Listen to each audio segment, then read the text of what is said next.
Go with me today to the book of Matthew chapter 14, as I want us to talk about acting on your faith or putting your faith in action. Putting your faith in action. In the book of Matthew chapter 14, we're reading verses 22.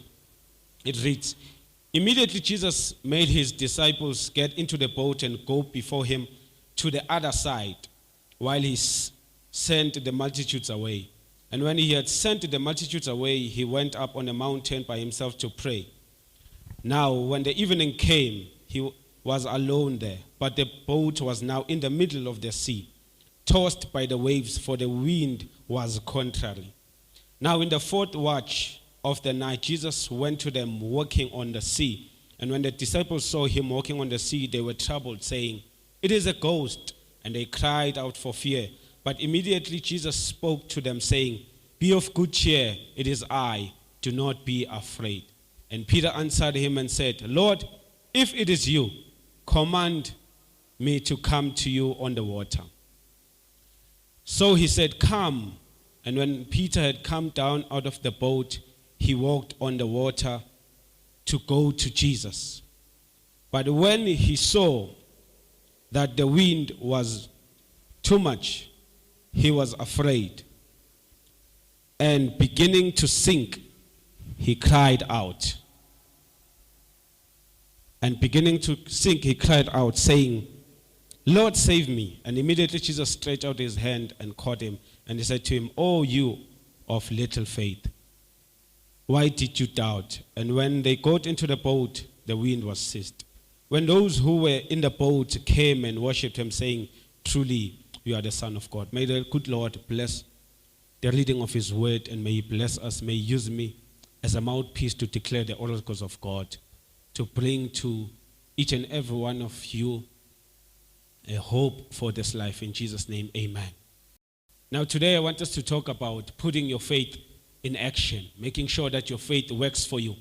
In the word of God, we know that the word of God, the written word of God, the graphe of the word of God, it is written and it contains the commandments of God, it contains the law of God, it contains the word and the ways of God, the statutes of God, it contains the principles of God and how God wants us to live this life. It contains the ways in which God wants us to live this life. It contains love. It encourages us to love one another because those are the principles of God. It contains the principles that when we sow, we will also reap. These are the principles of God. As much as the earth, as long as the earth exists, seeding time and harvest time will always remain. Those are the principles of God. But also it contains the promises of God. The word of God, this written word of God, contains the promises of God. What are the promises of God? The promises of God in a way that God promises us that by his stripes we are healed. God promises us that if he is for us, who can be against us? The word of God promises us. It is God who promises us that in his word he's going to do super amazing things. He's going to supply all our needs according to his riches in glory. It is in the word of God that God promises us that if he be for us, who can be against us? It is in the word of God that God tells us that he gives strength to the weak. It is in the word of God that we find all the promises of God, that he is giving us power to gain wealth. But when we have these promises of God but does not believe these things, they will never work for us. In other words, we need to put our faith now in action in response to the word of God, in response to the promises of God, in response to what God is saying to us. We need to respond. We need to have a way in which we respond to the word of God, because the word of God works for us. It is not profitable for you to know the scriptures by heart, to quote them every day, but if you do not believe it, that's why the writer of the book of Hebrews says they heard the word of God, but the word of God did not profit them because they did not mix it with faith, because the word of God needs you to mix it with faith for it to profit you, for it to work for you. What is faith now? Faith makes you to act upon that which you have heard, upon that which you have received. Faith will never make you to believe the word of God and stay at home, but faith will always make you to move. Faith will always make you to act. Faith will will always make you to do something about that which you have believed. That's why the book of James says, faith without works, in other words, faith without actions, it is dead. It is not profitable for you to believe something and never act on it. Many of us have the promises of God. Many of us have heard God speak to us. Many of us we know God can do a lot of things for us, but we never tap into those things simply because we do not act according to our faith.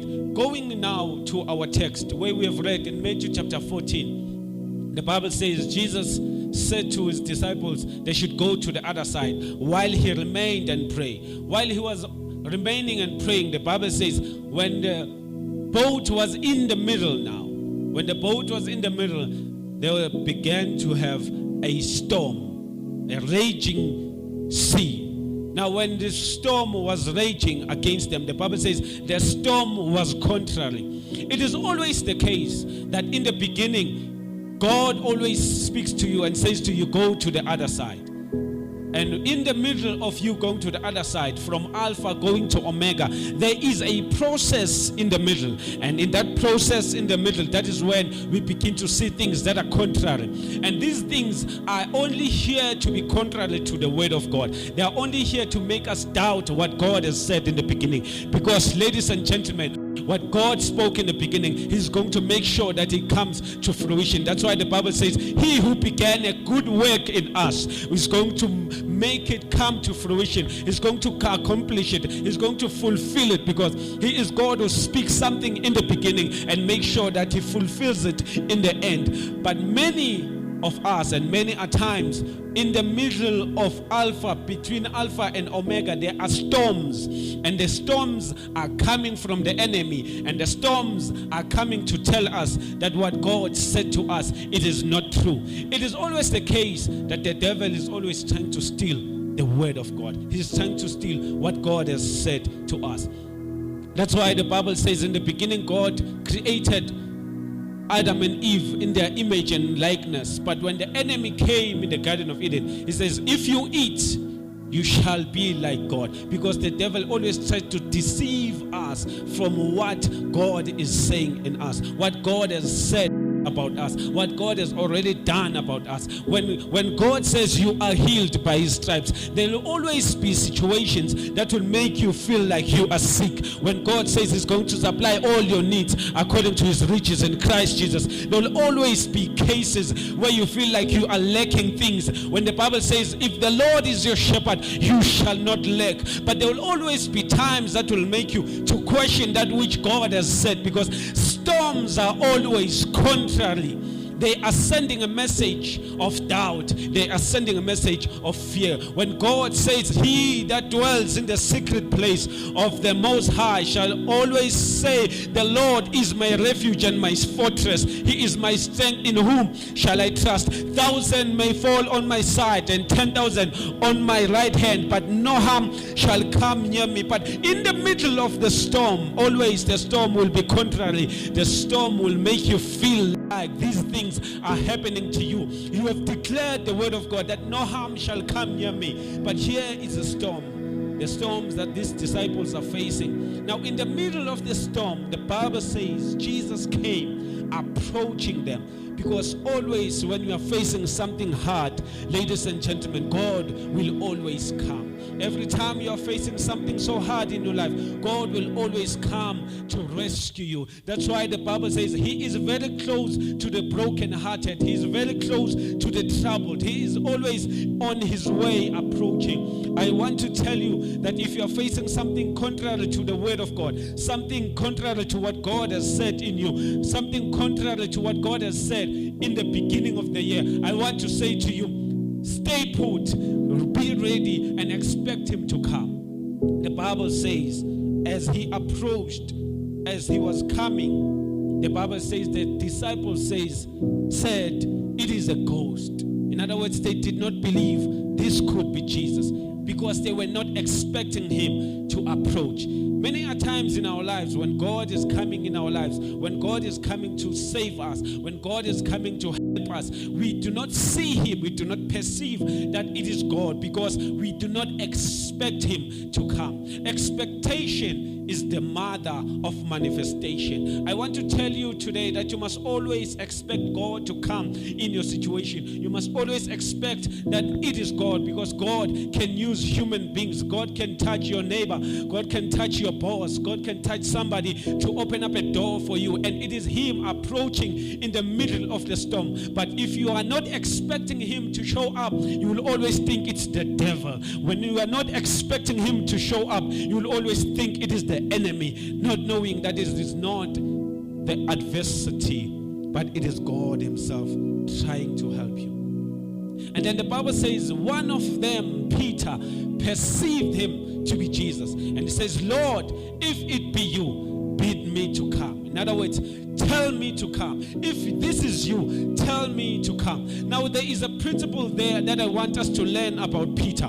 Peter said, Lord, tell me to come. In other words, Peter was saying, it is not about what God can do, but it is also about what God can make me do. When God said, bid me to come, when Peter said, bid me to come, it was about God saying to him, if God, you can do it, you can also make me do it. That is the same principle we must learn from Mark chapter number 11. In Mark chapter 11, the Bible says after God, the first thing that God in a human form, Jesus did was to curse a fig tree. He spoke to a fig tree and it was dried from its roots. The next day when the disciples were passing by, they saw this fig tree being cursed, being dried up from the roots, and they said, Lord, look at this tree. And Jesus said something to them. He said, this is not about me only. He says, you can say to a mountain, if thou can believe, you can say to a mountain,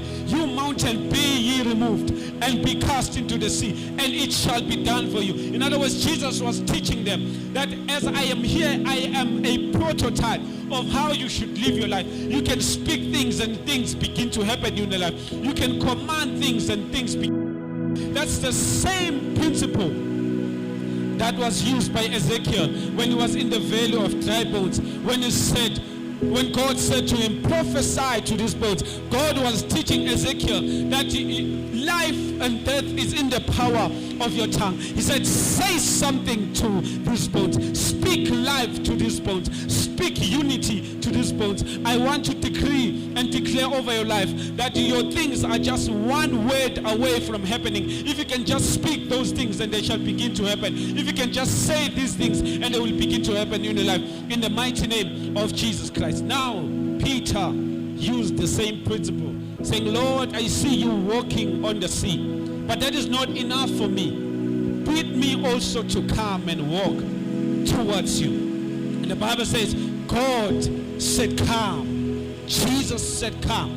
And he started to walk on the sea. I want to tell you, ladies and gentlemen, things are possible. Whatever it is that you think you cannot do this year, I want to tell you that if you can start to do it, you will see it happening. You will see yourself walking on the sea. You will see yourself walking on that which used to be a problem to you. The sea used to be a problem to Peter, but now Peter is walking on top of that which was a problem to him. That's why the Bible says he's going to put all things under our feet so that we may walk on those things. The Bible says he began to walk on the sea, approaching Jesus, and something happened.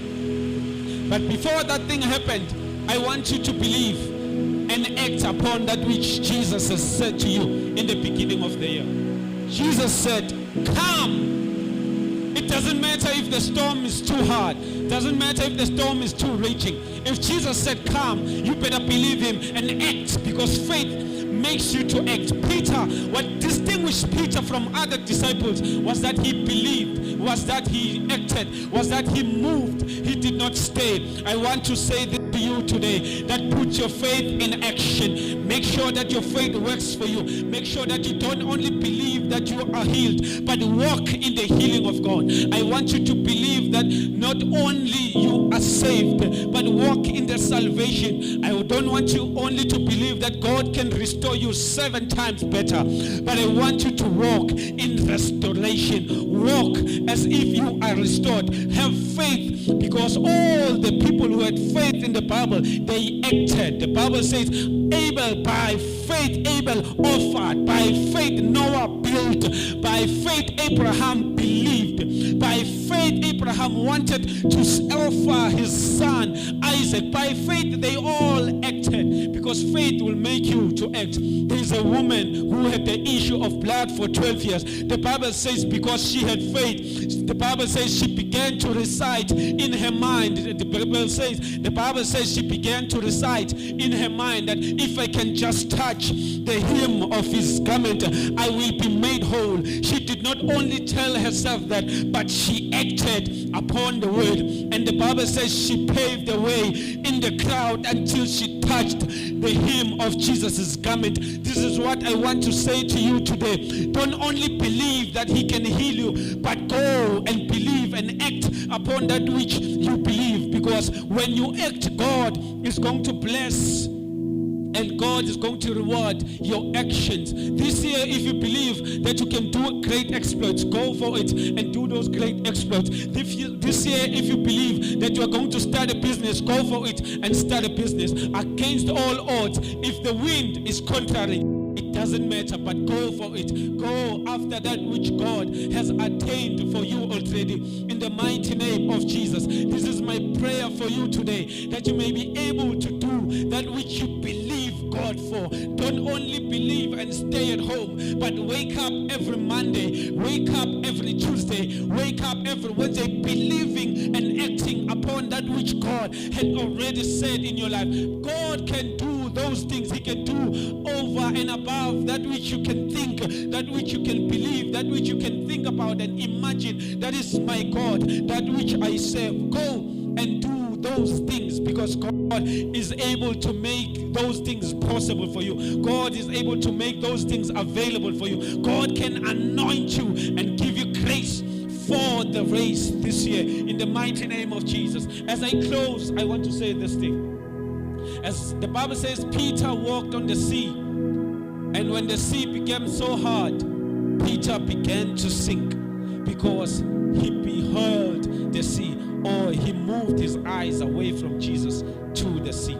I want to say to you, don't take off your eyes from Jesus and his word, his promises. Fix your eyes on Jesus, the author and the finisher of your faith. Never look around, but look above. The Bible says he began to sink. Now, what I want to say is, maybe the 9 disciples who did not walk upon the sea laughed at Peter and despised Peter, criticized Peter because he tried and he failed. But I want to say to you, those who tried and failed are better off than those who remained in the boat. That is what I wanted to say to you. Keep acting. It doesn't matter if you will fail. It doesn't matter if you will sink. It doesn't matter if... But the one thing that is nice about sinking, moving towards Jesus, it is because you are at arm reach from Jesus. The Bible says, as he began to sink and cried out unto God, and the Bible says Jesus stretched forth his hand and helped him. It is better to be sinking near Jesus than to be facing a storm somewhere in a boat not close to Jesus. It is better to be on top of water, something unstable, where there is Jesus, than to be in a boat, something stable, but Jesus is not there. It is better to find yourself always where Jesus is, so that Jesus may uplift you, so that Jesus may take you up higher. In the mighty name of Jesus. Pray with me this morning in the mighty name of Jesus Christ. I want to pray with you that may God give you the faith, may God give you the courage to act, may God give you the boldness to act upon that which you believe him for. In the mighty name of Jesus, I decree and I declare upon your life that this year you are going to do great exploits. I decree and I declare upon your life that this year you are going to do things that no man ever thought you would be able to do, because God is your portion, because God is going to do all things for you in the mighty name of Jesus Christ. I pray for you in Jesus' name. May God bless you as you are watching this broadcast in the mighty name of Jesus Christ. Stay blessed.